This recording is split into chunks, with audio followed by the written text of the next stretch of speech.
what is the one thing that you want to share with the people, all the people who are in their probably their mid-level careers and maybe a little ahead? What is the one message as a very experienced coach that you want to give to them that can really turn things around for them, or any process that you want to share with them, or anything that they can do in immediately apply in their lives and they can really see a shift, something that is very valuable to them? Absolutely. So there's one simple thing that I would talk about.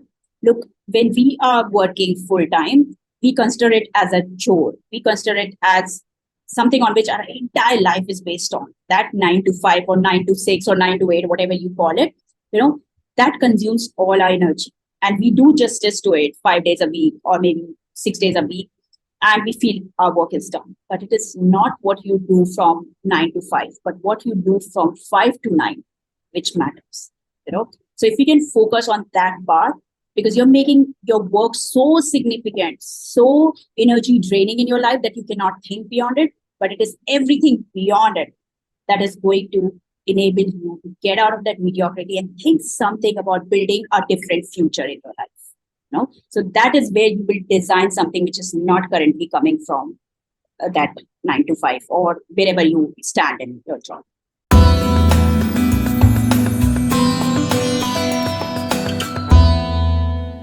Hello, beautiful souls. Welcome back to another episode of the Limitless Show. And this time we have a beautiful, beautiful guest straight from Australia. And she is a multi-awardee, game-changing career coach. She has been a two-time TEDx speaker, best-selling author of Playful, and founder of Scintillate Coaching. Her name is Shilpa Kulshreshtha, and she has almost 2 decades of corporate experience with Deloitte, Westpac, Tech Mahindra, and a few startups before venturing out with her career coaching practice in 2019. And because of her ability to create results for her clients, she's also known as the one with the Midas Touch. And she has also received several international awards for the impact she has created around the world. And her murdering mediocrity ideology has been the stepping stone for professionals to step into their power zone. She has also enabled senior professionals to attract high paying job offers and position themselves powerfully so that their name is first on the board when managers and employers consider hiring for executive and senior level positions. She has been coaching leaders, CXOs, entrepreneurs across 15 countries and has raving fans because of the euphoria she has, and that enables her to get in touch in their career. And she has been named as 40 over 40 winner for outstanding business person of the year. She has the best-selling book Playful. She's the change maker of the year 2022 by WEFT, and lots more. I mean, she has an amazing profile and everything cannot be shared right here, right now, but we'll hear more and let her share it in her own words and, bring across her wisdom to this show. So with a round of applause, let's welcome Shilpa. Thanks, Anshu, for that wonderful introduction. It's my privilege to be at your show. Thank you so much for the invite. Thank you so much, Shilpa. It's great to have you here. So, Shilpa, please, I mean, I have done the formal introduction, but tell us more about yourself. What has your journey been? My journey, I'll actually go back to my childhood to give our audience an idea of where I come from. So I come from the small town of Dehradun, the one which is known for primary education. And while growing up, education was the only word that was thrown around in our house. My mom and dad, they belonged to the education background. One was a professor, one was a school principal. And somehow it was fed into our mind that education is the way to succeed. And I took it a little too literally, went for 5 amazing professional degrees. And my life started off really well. I would say that it gave me a good kickstart in life. And soon, because of the sincerity that education gave me, the dedication, at least it builds up the dedication, the sincerity, the commitment, I came to be known as the one with a Midas touch. And I was loving it all because, it just feels good that people call you as somebody who, whatever you touch, it glitters, any client, any delivery, any project. And my journey continued. I didn't realize where it happened, but somewhere in the journey of life, 10 years into the journey, somewhere, as the priorities of life started showing up, I started giving my bare minimum to work. I would go to office 9 to 5, do my work, but just do my work, just as expected. In those years, I stopped going above and beyond. And somewhere, as a part of all that, I became part of the average game, which a lot of us fall prey to as we reach our, mid-career. Would have never realized it because it was never a question of survival. I was still meeting all the expectations of my company, but I had lost that Midas touch. So in 2018, my company, Bestpack, for which I was working for 9 years, came and said, Shilpa, enough of you, enough of your mediocrity. We don't need you any longer. At that point, Anshu, was when I fell from the sky, because until now in life, I'd only heard Shilpa is the blue-eyed girl. She's the only one who does it. All the amazing things. I stopped hearing those amazing things for a few years now, but I had not heard anything, which was against me. And now, first time I heard something, and I was like, "Oh my God, where did I come? How did I slip so much down into the deep, lanes of, my lowest. How did I come here?"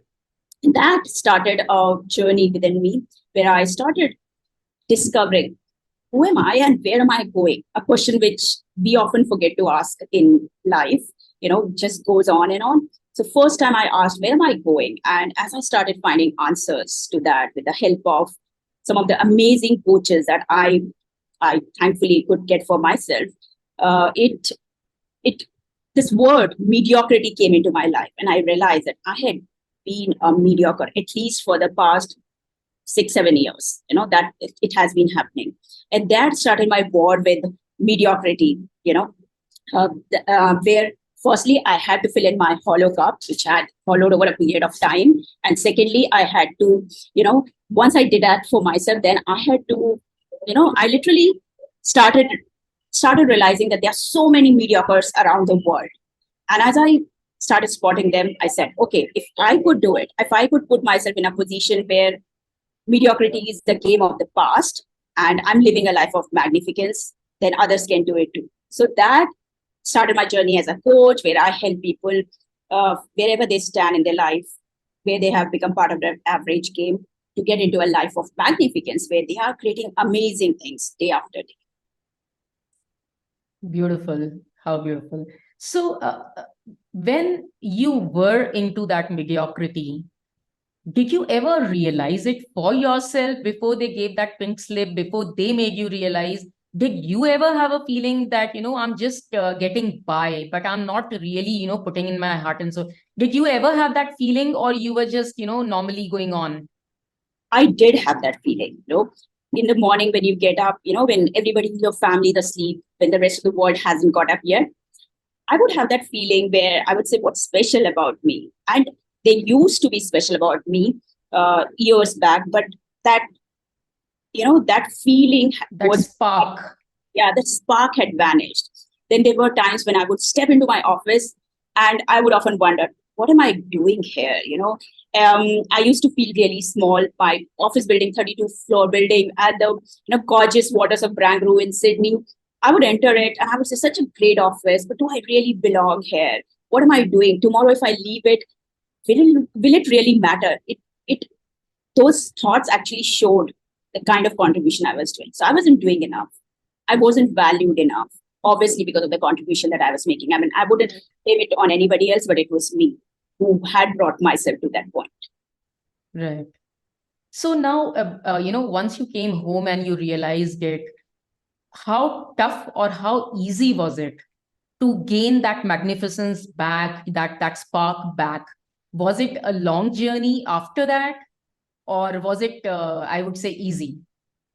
Look, when I look back in time, it seems that it has passed off in a blink, and that's what happens. The difficult times, it looks so big at the time, but it seems like it was one of the best things that happened, and I have a glimpse of it. But I remember that in those days, it wasn't that easy, because one, I had no clue about how to go about it. Two, I had to wear mask in front of the world saying that, I'm thinking of leaving the corporate world. I have to make up stories which didn't gel well with my authenticity. So I was carrying a burden with my own family, where I said, I'm going to get into business. And they were saying, no, you're so good. You should stay there. You should do more of programs, transformations. You're so good at that. And then hiding the truth from them while fighting my own battle, where I had no clue about what does the road look like from here. It wasn't easy. Or actually, it wasn't easy. But what made it not so difficult was the help of the coaches. I think that was the best thing that I did for myself. I got myself a coach, and I started looking deep into the minds of some of the world class coaches to whom I didn't have access. So my own coach, private coach, plus those people, and started me off on a very different journey where I was just exploring. I was just doing a deep dive within myself. So I stopped worrying about the outside world. I remember there was a blank in my life where I was not meeting people much.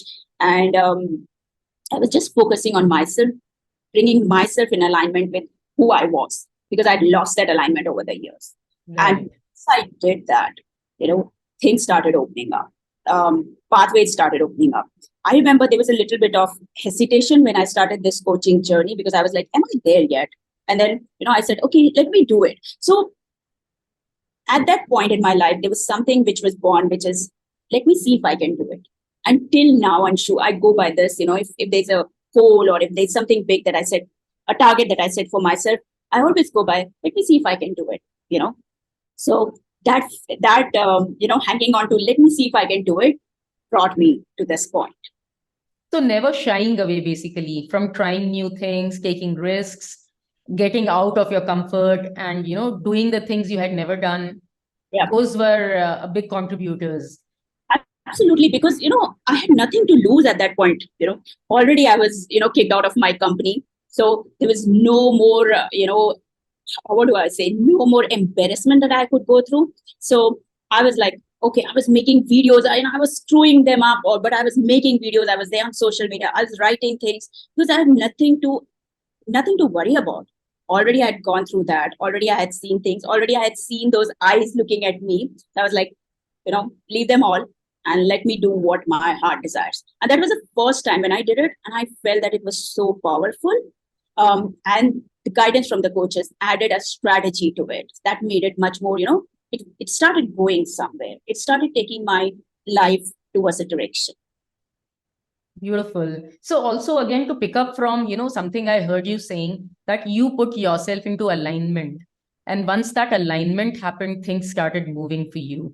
So what do you mean by alignment, and how did you put yourself in alignment?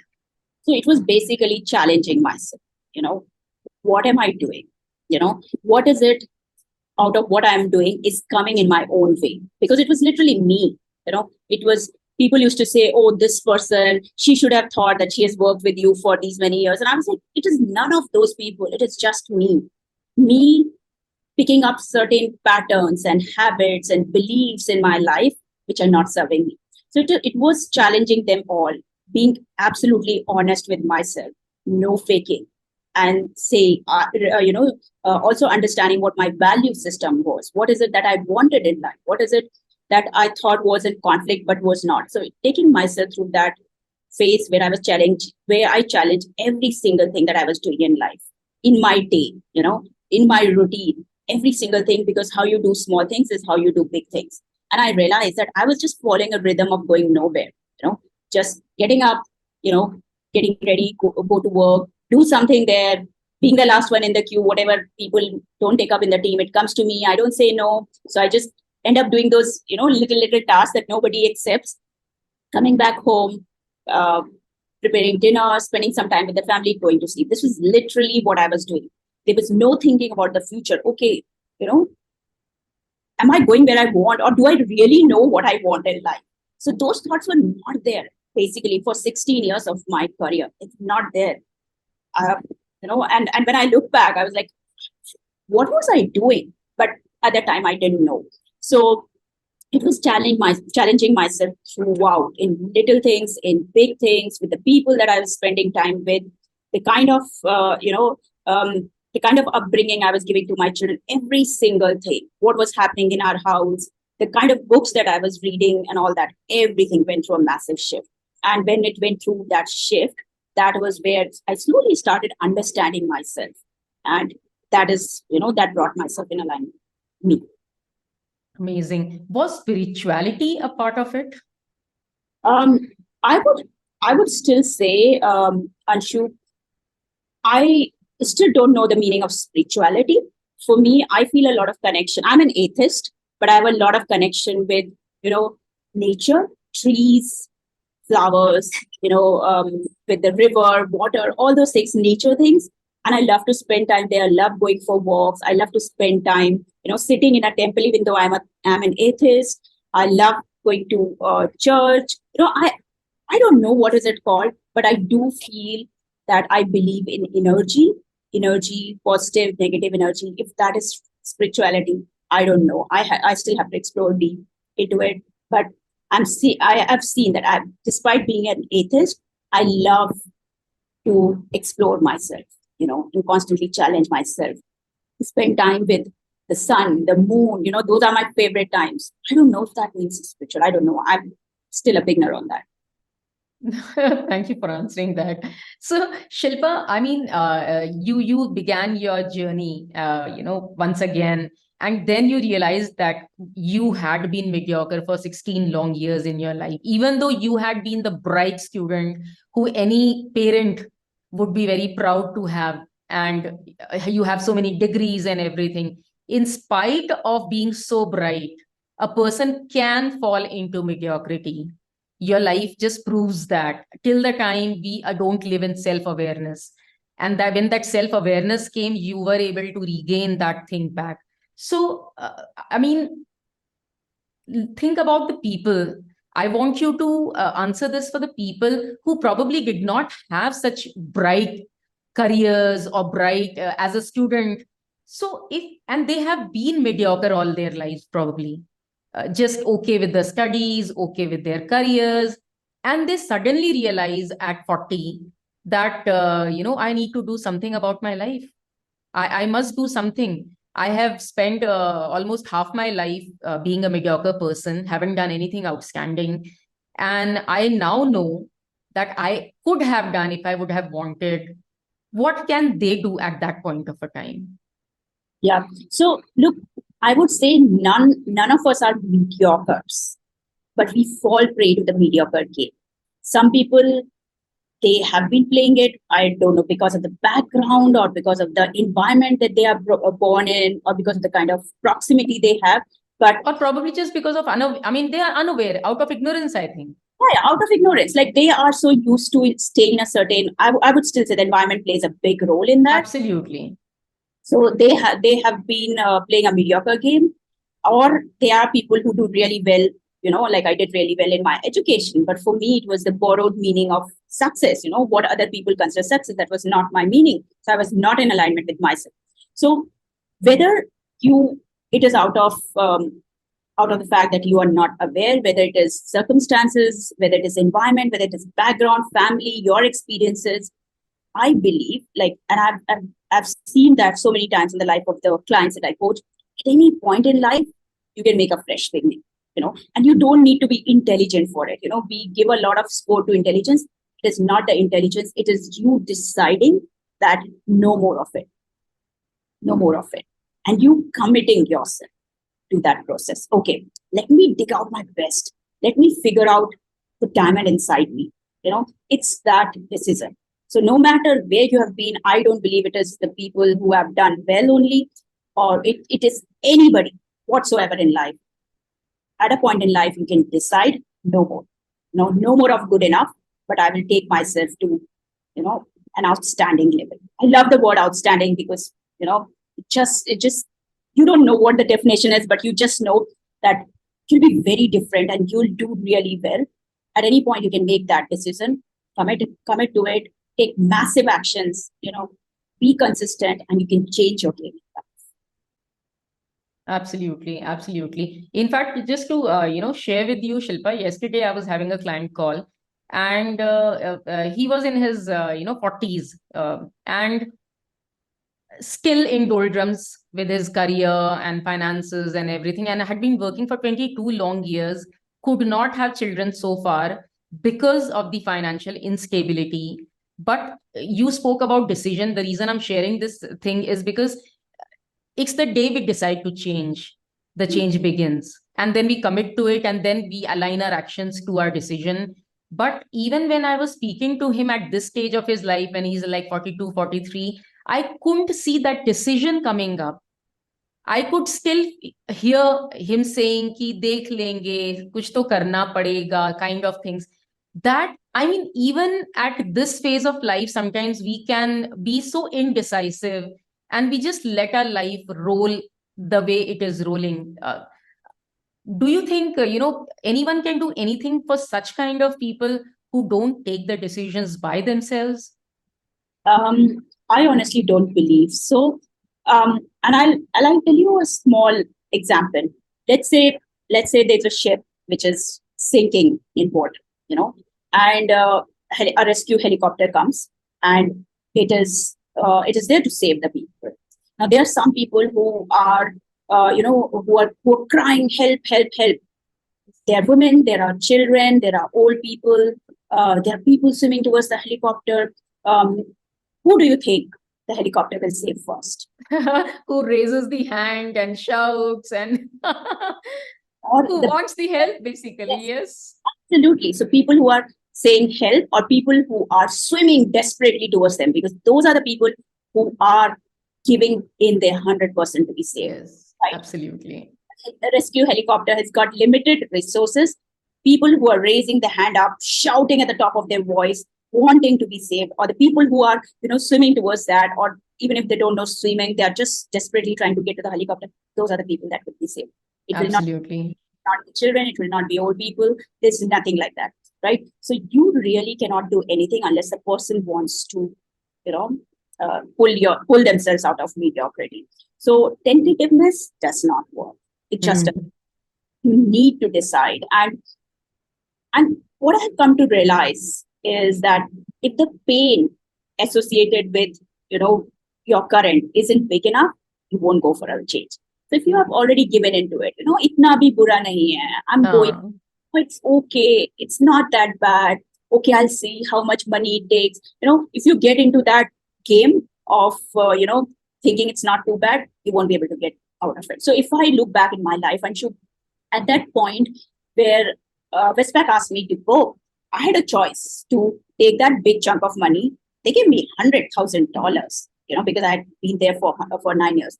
At that time, it was a big chunk of money. I could have just taken that and joined another company, So I could have minimized the pain. The pain, what was it? If you look at it, if we just scratch the surface, my company asked me to go. I leave it and I join another company. But I made the pain so big within myself. I created that as the pivot of my life. I decided I'm gonna do everything, because otherwise I'm carrying the same person to another company. Finding another job was not a problem for me.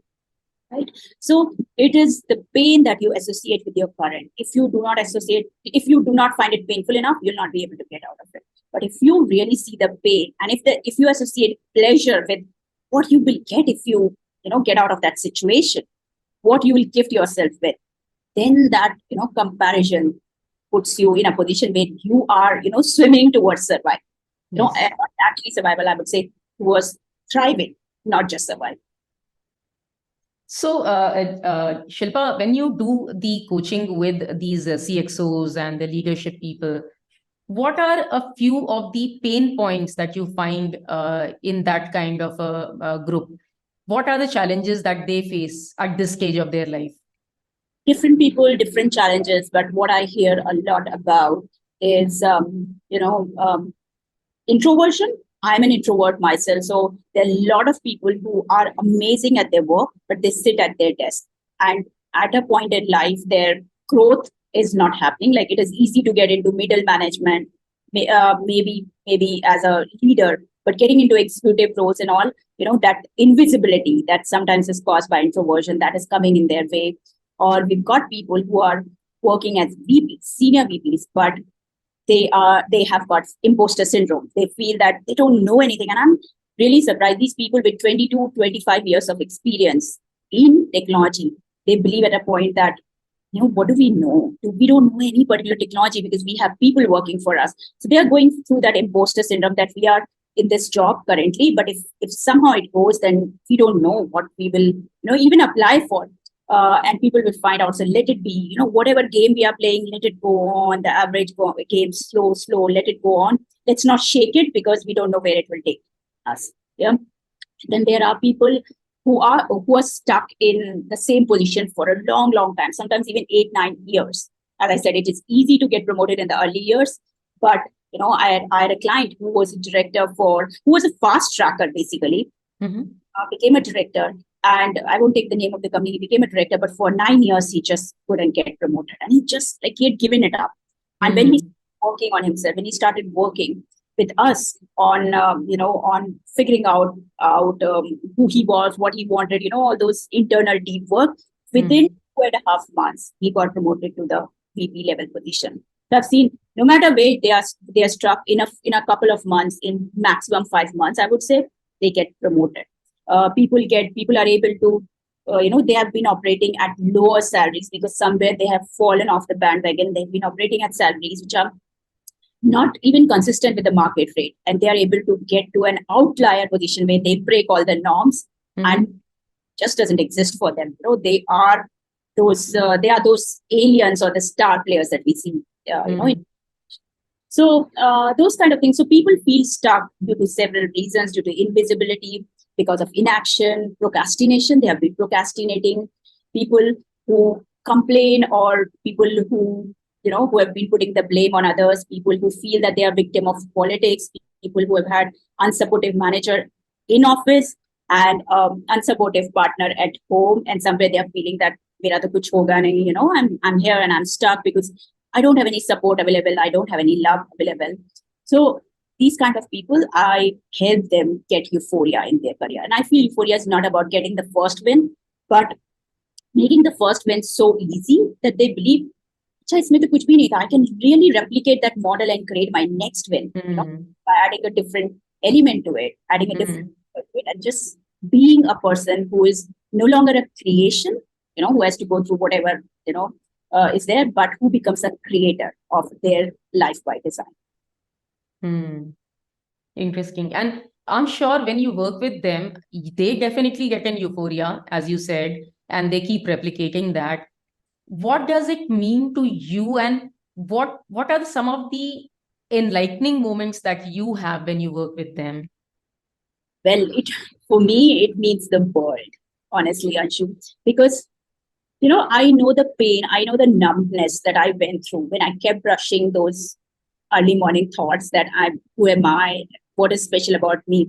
I've gone through that pain, and I know that pain is something which will not, it will never leave you to death, but that slow poison follows you over the years. Yes. When you're not doing well, when you're caught up, when you see everybody running, your competition, people who were your batchmates, they're doing much better than you, they're much ahead than you. You're not making even half the money of what they are making. It just follows you, and then at a point you give up in life. I really love it when I see people who have given up or who had been part of that average game for decades. When they come out of it, when they get their first win, it's like pure euphoria for me. It's pure fulfillment. There's a thing in our family which we do a little bit of chicken dance when our customers, when our clients get something amazing, and it's so fulfilling. And I think that's where the program that we have, Euphoria name, came from, because it just creates euphoria in my own mind, soul, heart. It is amazing to be part of somebody's success. It is a great feeling. Coming from a place where I lived an unfulfilled life, where I just didn't know what I was doing, to a place where it is going somewhere and people are benefiting from it. People are getting real results, emotional, physical, financial. It's amazing. It's amazing. It feels really great. Oh, beautiful. I heard you talk about you being an introvert. in your TED Talks, how you used to be behind the shadows and, just clicking pictures and all of that. Would you like to kind of throw some light on that for all the introverts who are watching our show, to tell them, what does being an introvert mean to you, and what have you explored? Absolutely. Like introvert, I'm still that introvert. But if I go back to my days, if you see a person working on a floor who's just alone, the person who's invisible, the person who would just do whatever is dumped on her, that was me. My companies changed, managers changed, projects changed, but I stayed the same person, just on a different desk, working at a different designation. You know, so I was that person over the years who was caught up in invisibility, who would skip the, Friday lunches or the Friday drinks because I always thought, I just don't want, I just don't feel like talking to people, or I need to finish my work so that I can go back home on time. That was my comfort zone. That was my, safe place. And I did that for years. I didn't realize that beyond a point in life where, at that point where I was, relationship capital matters so much. In addition to your performance capital, I just focused on the work that I was doing, and I didn't realize the magic relationship capital could bring to me. So, when I started creating my version 2.0, basically, it was literally like I started visualizing myself as a person who's not scared of talking to people. I might not know the things. It's okay. And I can tell people that, I don't know things about it and not feel judged by it. But I will open myself up, because over the years I had created those walls around me, which was keeping away all that, which was keeping away all those, I would say judgments, those doubts, those fingers at me, but it was also keeping away all that love and excitement and opportunities from my life. And as I let go of those walls, as those walls melted, I felt so unleashed, and I wouldn't say it was a day's process. It took years. And as I mentioned in my TED talk, that I would be at the back taking pictures, photographs, in with my friends. I would be the one who was last in line. People say, okay, let's take a photograph. And I'll somehow, put my hand on the last shoulder in the frame and just be in. That's it. Like I didn't exist. I was invisible. I was an extra person, whom people will not notice, or who, if not there, would not matter. It never mattered. But when I told myself, you know what, introversion is actually my strength. And honestly, that has become my biggest strength in coaching, because I listen. I've got this, I'm very perceptive. I've got a great intuition because I spend a lot of time with myself. So I realized that introversion is not about keeping quiet or keeping away from social life. It is about how you charge yourself, how you recharge yourself. So I still love, after a big day of party, which I love, going out with friends, spending time with my clients. After a big day, I would want to come back home and write, write in my diary or read a book by myself. I love that. Whereas my husband, who's extrovert, he likes to, go for another thing, or he would like to go for a movie. He would like to go for another. He's not a party person, but he would like to go and meet and have some more conversation with friends. Whereas I like to do that. So that is the way I recharge myself as an introvert. Extrovert like him, he recharges himself by having deeper conversations. It's a different flavor of, but socially with the people, connection with people.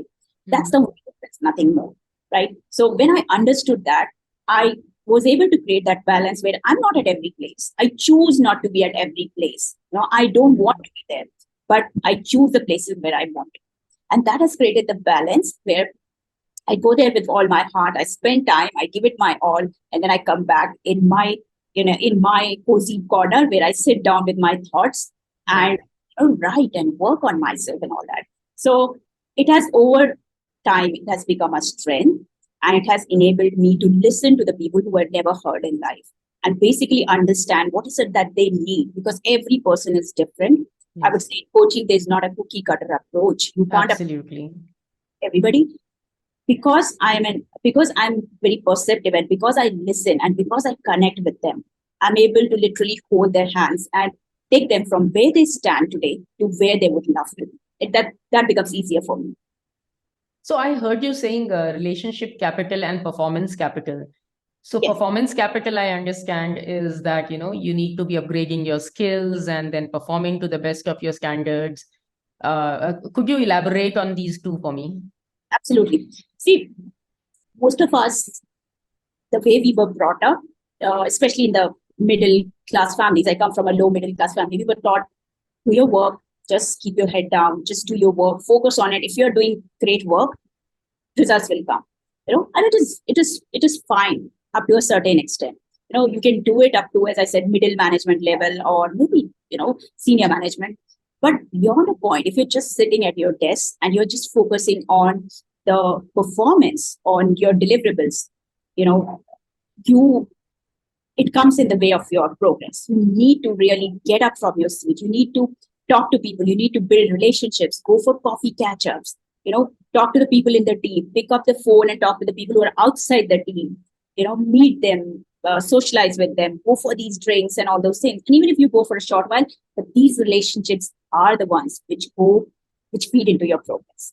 So in addition, I'm not saying that the performance should go down. It's the minimum expected out of it. Definitely performance plus the relationship capital. And if we add another element to it, then comes the social capital, which is not only in your organization, but also socially. And that's where things like, for platforms like LinkedIn, Instagram, depending upon where people are from and what age group and all, these come really handy, because here you're not limiting yourself just to your well, but you're peeping out of the well and you are establishing that connect with the society, with the world at large, with the community. So a combination of these three, performance, relationship, and social capital, that is important for you to get into your best shape. And then I also heard you talking about intuition. I really believe in intuition, and I get excited when I hear this word from someone. So what does intuition mean to you? And how have you developed over it? And how much of intuitive approach you apply in your life, and how much of it is logical? Right. So logically, I used to be a logical person, honestly.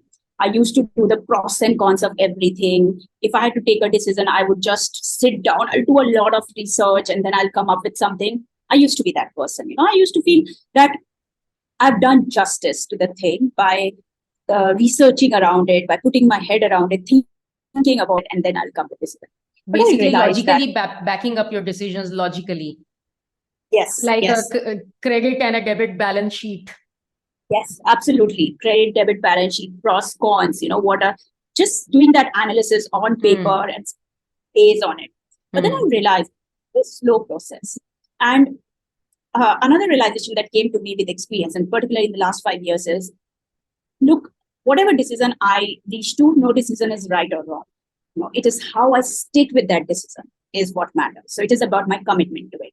So I've stopped going by logical reasons, because most of the time I'm doing things and I take a lot of pride and I take a lot of juices in that I'm doing things which are unreasonable for people. And I encourage everyone to be unreasonable, because, all the logics will fail before it. But my intuition works for it. I just take up decisions where I have no clue about how that will happen, but I hang on to that one thing which appeals to my intuition, and that enables me to create, success after success, not only for myself, but for the people in my life, for my clients and all those things. So I would say logical mind, it's a faithful servant. Yes, you're gifted with that reasoning and all those things, but an intuitive mind, it's a gift. So we all should leverage our intuition as much as possible. Listen to ourselves. What does our gut say? What is it? What is it making us feel, the opportunity in front of us? I go by intuition all the time. And I think it has served me really well. I do not want to go back to my logical mind, because that analysis can lead to paralysis a lot of times. I've become a faster decision taker. There might be 10 things that I need to decide, and I decide all the 10 for a yes, or 9 for a yes, 1 for a no. And out of those 9 things, maybe 4 things will work in my favor, but those 4 things will take me to a very different pedestal in a very short time, rather than me sitting on those 10 things and then continuing to do that evaluation and the analysis and all. So quick decision maker and sticking to the decisions. I think that's what my intuitive mind is needing. Beautiful. So please share what helped you develop this intuitive ability. What Since else? you came from that logical, reasoning place. Basically, I would say, again, it is some decisions in your life. It is studying the super successful people. So I remember I was listening to this interview of Nina Gupta Mm-hmm. I think last year or 2 years back somewhere, where she was saying, being a mother out of wedlock, it was people. So the interviewer was asking, it must be really difficult for you to take that decision, being a mom and in those times when you were not married. She said it was very easy for me to decide that. What was difficult was to stick by my decision. That was difficult. So when you and I consider Nina Gupta as an epitome of power. She has taken some unconventional decisions like that, looking into the brains, and I do a deep dive into the brain of these super successful people in that journey. I would encourage people to listen to podcasts, listen to what people say, listen to like pick up Tony Robbins, listen to his podcast, listen to his breakthrough application, listen to read his books, and then figure out how that person thinks, and you'll be able to figure that out. Then you go to Mel Robbins, and so pick up whoever encourages you, whoever excites you, whoever inspires you. Look into the depth of their minds, and you'll be able to pull out things that will keep adding to your intuition and the way it has worked for them. You try it out. Maybe it will work for you. Maybe it will not work for you. But it is about observing. It is about listening. It is about keeping a mind open. It is about being a sponge. Learning from the people who have already done it, because we are not the first person who's doing it. There are several thousands, ahead of us. Learn from them. It's a shortcut. What is the one thing that you want to share with the people, all the people who are in their probably their mid-level careers and maybe a little ahead? What is the one message as a very experienced coach that you want to give to them that can really turn things around for them, or any process that you want to share with them, or anything that they can do in immediately apply in their lives and they can really see a shift, something that is very valuable to them? Absolutely. So there's one simple thing that I would talk about. Look, when we are working full time, we consider it as a chore. We consider it as something on which our entire life is based on. That 9 to 5 or 9 to 6 or 9 to 8, whatever you call it, that consumes all our energy. And we do justice to it 5 days a week or maybe 6 days a week, and we feel our work is done. But it is not what you do from 9 to 5, but what you do from 5 to 9, which matters. So if you can focus on that part, because you're making your work so significant, so energy draining in your life that you cannot think beyond it, but it is everything beyond it that is going to enable you to get out of that mediocrity and think something about building a different future in your life. So that is where you will design something which is not currently coming from that 9 to 5 or wherever you stand in your job. Right. So start working on themselves beyond, look beyond the job and start working on their own self. Do the inner work, basically. Be it anything. Absolutely. Inner work is really important. In life, we keep looking at, most of the time we look at, okay, I need to get promoted. I need this job. I need to double my salary. That's what they focus on. But what they don't realize is that, are they powerful enough to get that? Do they have that inner power? Are they listening to themselves? Are they in alignment? So looking within, there's nothing which can replace that step. You can't skip that step. Even if you get promoted, you'll face problem tomorrow because you're carrying the same person without any deep inner work, without any value system, or whatever you're missing, with certain patterns in your life which are detrimental to your own growth. So it is important to do that inner work. Plus also, start thinking about, literally, as I said, take a pen and paper and write down what is the kind of person that you would like to see in yourself. What is it that you want to do in life? What do you want to see yourself doing? It's not about being, I want to be this author. No, what would you like to see yourself as doing? Maybe speaking on stage or talking to people. Different people, different things. But literally take a pen and paper and design yourself beyond that 9 to 5, between 5 to 9. And that will lead you to a very different version 2.0. That's the beginning of it. Thank you for sharing that, Shilpa. Okay, so we move on to our next round, and it's going to be a short and sweet round. And I'm going to ask you questions for which you can either give me one word or one line answers. And it's called lightning bolt round. So let's begin. So the first question for you, what is the essence of Shilpa? Joy. Okay. Uh, is Shilpa a child within herself, or is she a very mature, wisdom-oriented person? Who is she? Child. Little girl. Little girl. Okay. And what does Shilpa like to eat? I mean, what is something which she can eat every single day without ever getting bored? Salads. I love all kinds of salads. Okay. And what do you like doing on a free time or on a vacation? What kind of vacations you like going for? Any vacation with my family. I love traveling. So yeah, any vacation where my family is there with me. Okay. And what's the morning ritual that you do every single day? Something which is non-negotiable to you, which whether you are on vacation or you're working, doesn't matter, or you have no time, you still will do some of these rituals. So I definitely never ever skip my exercise. It is a must for me. And when I do my exercise, I've got a book in my AirPods. I listen to books. So that starts my day at a very different note. Before that, though, I love to spend some time with myself. With this, nobody, no outside interference from the world, no book, nothing, no podcast, just sitting down with my thoughts and writing. Those are the two things I definitely do. And of course, my Nibu Pani, with which I start my day. Okay.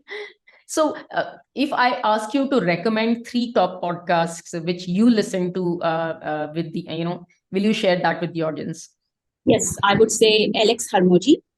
Definitely listen to. So I would just Alex is a name which I didn't know about, and we were talking about it before we started. I didn't know about until a year back, but listen to his podcast, really amazing. Then I would say Dean Grazioski, really another good one.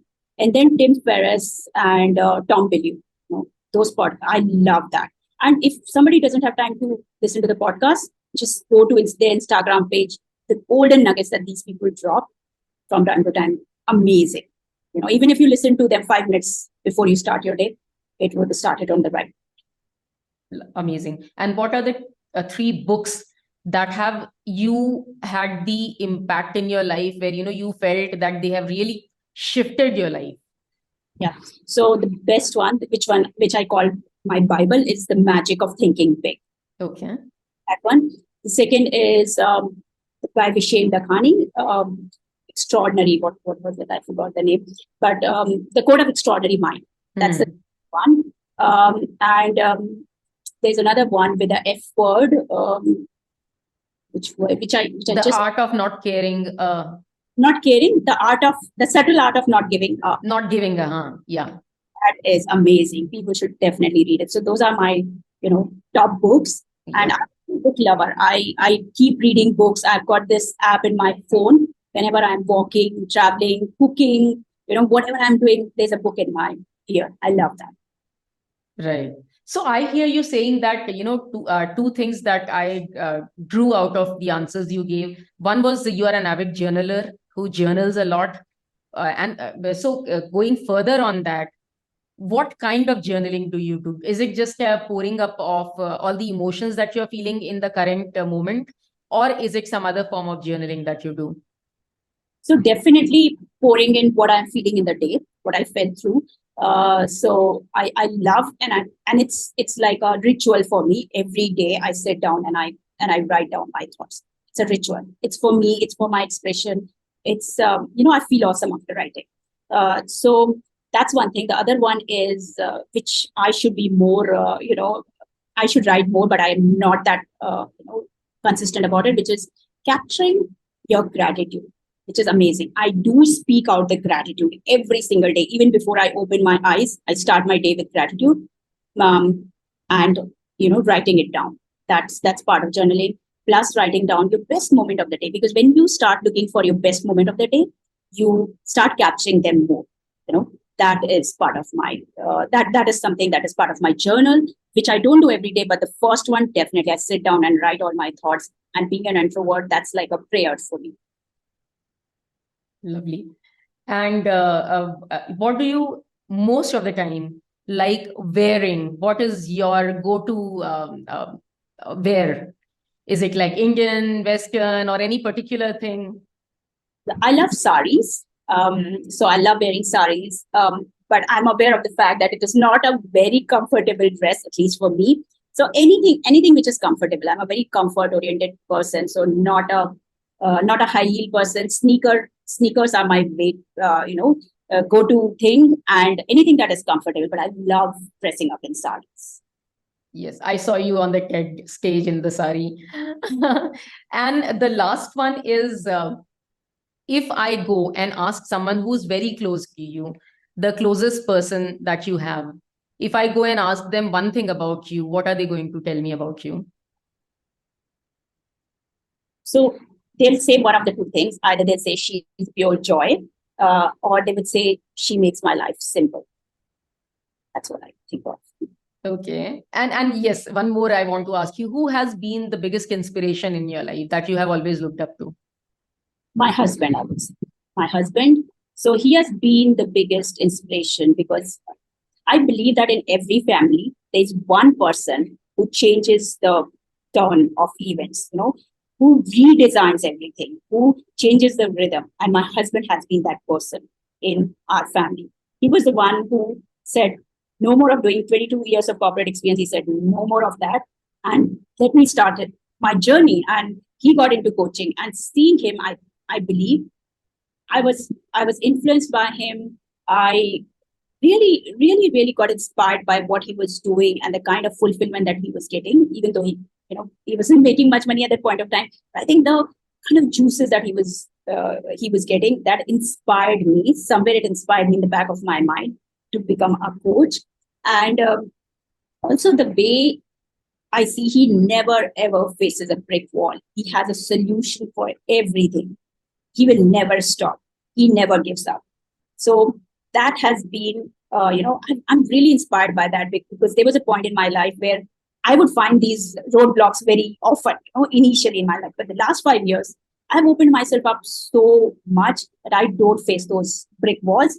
And I think somewhere he has inspired me. Seeing him operate at that level, I believe I'm not there yet, but he is my true inspiration. Wonderful. Good, really good to hear that. So just the last bit, I mean, one message that you have, one final message for the audience who's watching you. And second is, what does limitlessness mean to you?